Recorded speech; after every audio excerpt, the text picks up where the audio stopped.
মুসলমান শব্দের অর্থ হলো আল্লাহর বিধানের উপরে আত্মসমর্পণ করা, আল্লাহর হুকুমের উপরে আত্মসমর্পণ করা, পরিপূর্ণভাবে আত্মসমর্পণ করা, এর নাম হলো মুসলমান।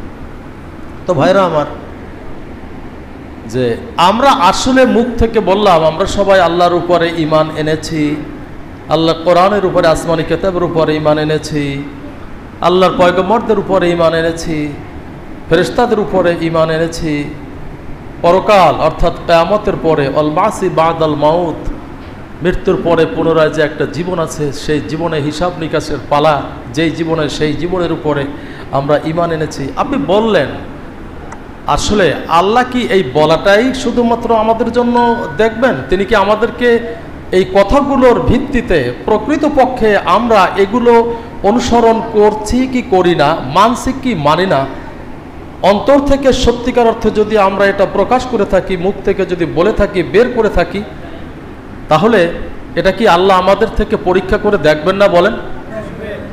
নিঃসন্দেহে আল্লাহ পরীক্ষা করে অবশ্যই দেখেছেন পূর্ববর্তীদের, আর আমাদেরকেও আল্লাহ দেখবেন।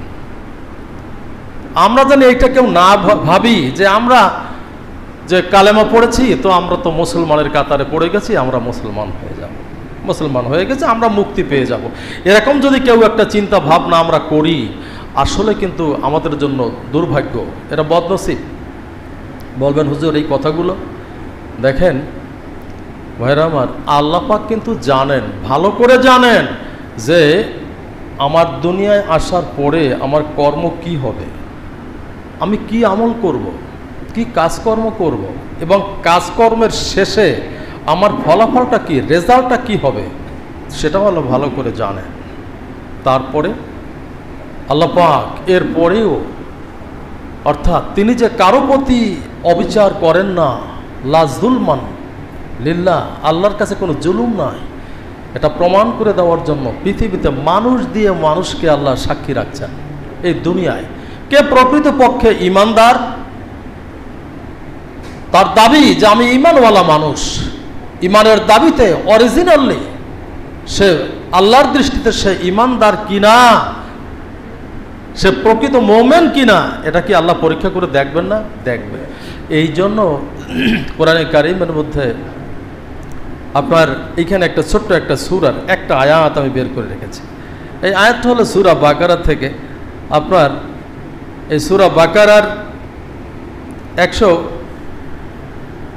142তম আয়াত। এখানে আছে আল্লাহ পাক বলছেন, শোনো, ওয়াকাযালিকা জাআলনাকুম উম্মাতাও ওয়াসাতা, দেখো বান্দা, তোমরা আল্লাহর জমিনে আসার পরে, পৃথিবীতে আগমন করার পরে কে কি করবে আমি আল্লাহ ভালো করে জানি, কার আমল নামা কোন ধরনের আমলগুলো গিয়ে ওখানে পৌঁছবে, পরকালে তার অবস্থাটা কোন অবস্থানে কোন জায়গায় গিয়ে ঠেকবে আমি আল্লাহ ভালো করে জানি।